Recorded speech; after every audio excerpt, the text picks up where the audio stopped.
আপনাদের কাছে অবিলম্বে এই ব্যাপারটা 1 সপ্তাহের মধ্যে আপনারা সমাধান করবেন, না হলে এই বন্দরের মানুষকে নিয়ে আপনাদের অফিস ঘেরাও করে আমরা আপনাদেরকে সাহায্য করবো ইনশাআল্লাহ। লাগে লার্কি কিলোর লাগে, চাল কিনা খাওয়ান যায় না, শ্রমিকের বিশাল সমস্যা।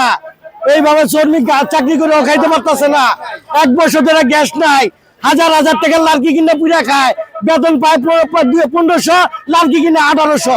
5 থেকে 6 বছর যাবত আমরা গ্যাস পাইতেছি না এবং অমানবিক কষ্ট করতেছি আমরা। মা বোনেরা পাক করবে সেই ব্যবস্থা নাই এবং গ্যাসের দাম অনেক বেশি, 1500 টাকা দিয়ে আমাদের গ্যাসের বোতল কিনতে হয়। এখানকে প্রশাসনকে বলছি, কে কিছু করতেছে না। না রাঁধতে পারি না কিছু করতে পারি, এরভাবে কি মানুষ চলা যায়? অসম্ভব। মানুষের লোক কি করতে পারে? মানুষ অনেক বছর ধরে, আজকে 2-3 বছর ধরে কষ্ট করতেছি গ্যাসের জন্য আর পানির জন্য। 1 মিনিট পানি থাকে না জায়গা। সবাই সমবেত হয়েছি শুধু সোশ্যাল মিডিয়ায় একটি আহ্বানের মাধ্যমে। আপনারা সকলেই জানেন এই সালেরই আগস্ট মাসের 8 তারিখ থেকে ত্রিবেণী ব্রিজের দক্ষিণ পাশে গ্যাস লাইন টোটাল বন্ধ হয়ে গেছে। ইতিপূর্বে আগে আমরা গ্যাস পেতাম না, সন্ধ্যার পরে একটু একটু পেতাম, তা দিয়ে মা বোনেরা তাদের কষ্ট লাঘব করতো।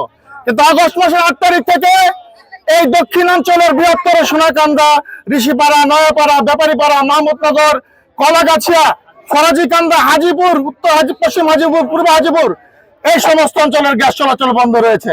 এই গ্যাসের জন্য আপনাদের কাছে মা বোন হোক পুরুষ হোক, কেউ যদি গ্যাসের জন্য কোনো 1টি টাকা চায়, আগে বানবেন, তারপর হবে পরবর্তী কথা। দীর্ঘদিন এলাকার ছেলেপেলেরা, মা বোনেরা কষ্ট করে আপনাদেরকে প্রতিবাদ জানাচ্ছে। আপনাদের কাছে অবিলম্বে এই ব্যাপারটা 1 সপ্তাহের মধ্যে আপনারা সমাধান করবেন, না হলে এই বন্দরের মানুষকে নিয়ে আপনাদের অফিস ঘেরাও করে আমরা আপনাদেরকে সাহায্য করবো ইনশাআল্লাহ। শিউকে আবারও বলতে চাচ্ছি আমি সাংবাদিক ভাইদের মাধ্যমে, আপনি অবিলম্বে 2 দিনের মধ্যে আমাদের রোড কাটিং এর পারমিশনটা দেন, আমাদের মা বোনদের কষ্ট থেকে বাঁচান, অনেক কষ্ট করতেছে।